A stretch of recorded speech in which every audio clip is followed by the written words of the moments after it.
ماریہ بہت دبے دبے لہجے میں زین سے مخاطب تھی۔ یہ رات کے اندھیرے میں تم چپکے سے جاتے کہاں ہو؟ تھینک گاڈ کہ یہ تو کنفرم ہے کہ تم ڈرگ وغیرہ کے عادی نہیں ہو۔ ماریہ بہت اعتماد سے زین کی طرف گھورتے ہوئے اس کی آنکھوں میں دیکھنا چاہتی تھی، مگر وہ مسلسل نظریں چرا رہا تھا۔ کچھ دن پہلے تم نیچے ناشتہ کر رہے تھے، اپنا سیل روم میں ہی چھوڑ گئے تھے۔ میں اوپر تھی، تمہارے سیل پر کال آئی تو میں نے جان بوجھ کر ریسیو کی۔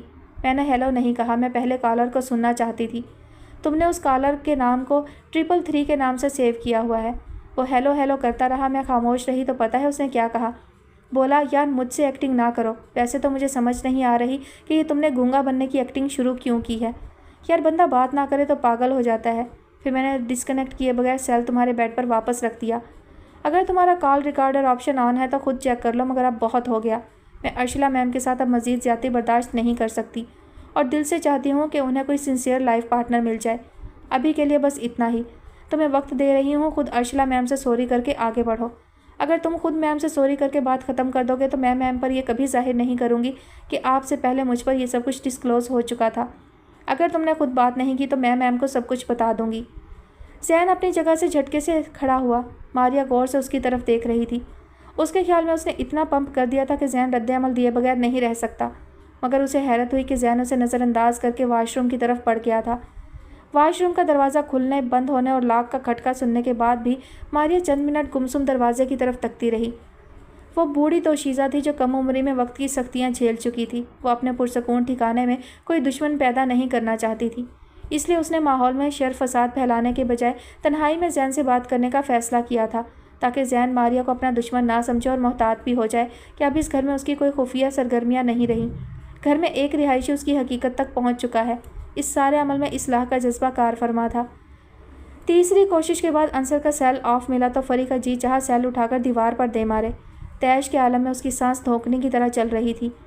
یہ کوئی طریقہ ہوتا ہے؟ ہر ریلیشن شپ کا اپنا تقاضا، اپنی امپورٹنس ہوتی ہے۔ نکاح سے پہلے 2-2 گھنٹے کی لمبی کالز اور اب ایسے کہ جیسے کچھ ہوا ہی نہیں۔ اتنی بے بسی کی کیفیت سے وہ پہلی بار گزر رہی تھی۔ یہ ایک ایسا بوجھ تھا کہ اس کے کندھے شل ہو رہے تھے، مگر اتار کر پھینکا نہیں جا سکتا تھا۔ پھر اس پر مستزاد کے رونا آ رہا تھا، مگر وہ رونا بھی نہیں چاہ رہی تھی۔ زور زور سے چلانا چاہتی تھی، مگر ماحول کی اجازت نہیں تھی۔